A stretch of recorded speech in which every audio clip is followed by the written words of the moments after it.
क्या आपने कभी सोचा है कि चैत्र नवरात्रि सिर्फ एक त्योहार नहीं, बल्कि एक ऐसा रहस्य है जो आपकी पूरी जिंदगी बदल सकता है?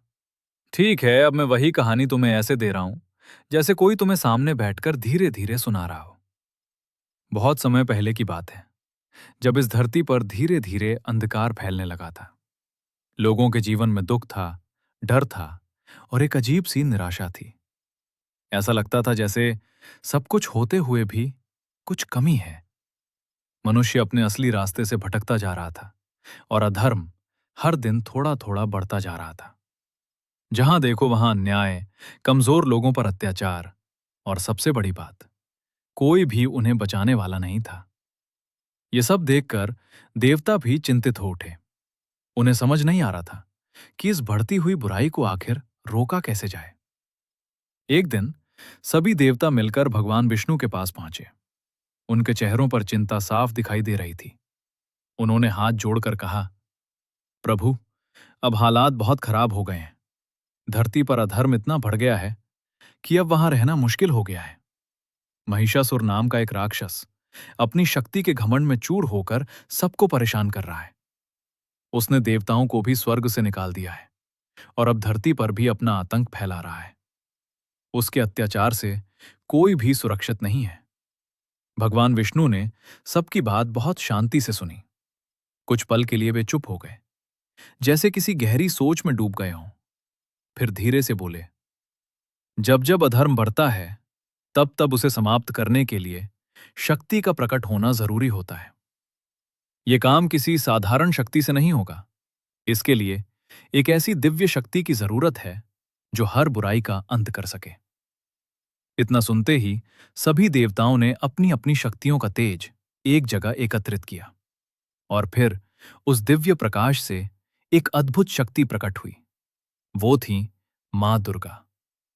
उनका रूप सच में अद्भुत था। 10 भुजाएं, हर हाथ में एक अलग अस्त्र, सिंह पर सवार, और चेहरे पर एक साथ शांति और शक्ति। उन्हें देखकर हर कोई आश्चर्य में पड़ गया। देवताओं ने विनती की, मां, हमें बचाइए। तब मां दुर्गा ने बहुत शांत स्वर में कहा, अब समय आ गया है बुराई के अंत का। और फिर युद्ध शुरू हुआ। दूसरी तरफ था महिषासुर, बहुत शक्तिशाली, इतना कि देवताओं को भी हरा चुका था। उसे एक वरदान मिला था कि कोई भी देवता या पुरुष उसे नहीं मार सकता। इसीलिए वो अपने आप को अजेय समझता था। जब उसे पता चला कि एक स्त्री उसे चुनौती देने आ रही है, तो वो हंस पड़ा। एक स्त्री मेरा क्या बिगाड़ेगी? लेकिन उसे ये नहीं पता था कि वो कोई साधारण स्त्री नहीं, बल्कि स्वयं शक्ति का रूप है। युद्ध शुरू हुआ, और ये कोई साधारण युद्ध नहीं था। पहले दिन मां दुर्गा ने शैलपुत्री रूप में युद्ध किया, दूसरे दिन ब्रह्मचारिणी रूप में। हर दिन उनका एक नया रूप सामने आता गया, और हर रूप पहले से भी ज्यादा शक्तिशाली। तीसरे दिन चंद्रघंटा, चौथे दिन कूष्मांडा, पांचवें दिन स्कंदमाता, छठे दिन कात्यायनी, सातवें दिन कालरात्रि। उनका रूप इतना भयानक था कि राक्षसों की हिम्मत टूटने लगी। आठवें दिन महागौरी, जहां शांति और पवित्रता का प्रकाश था। लेकिन महिषासुर अभी भी लड़ रहा था। उसका अहंकार अभी खत्म नहीं हुआ था। फिर आया 9वां दिन, सबसे निर्णायक दिन। उस दिन मां दुर्गा ने अपने सबसे शक्तिशाली रूप में महिषासुर का सामना किया। दोनों के बीच भयंकर युद्ध हुआ। धरती कांप उठी, आकाश गरजने लगा, हर तरफ ऊर्जा ही ऊर्जा थी। और फिर एक पल ऐसा आया जब मां ने अपने त्रिशूल से महिषासुर का अंत कर दिया।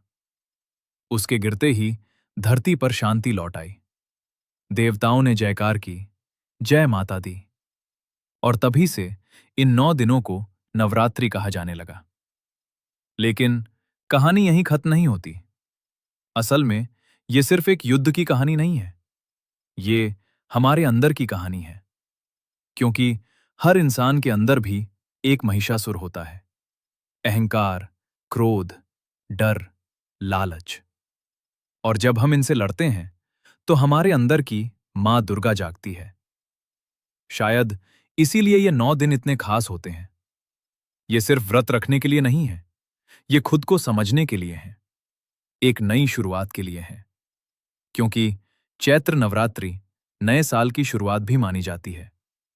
प्रकृति भी इसी समय बदलती है।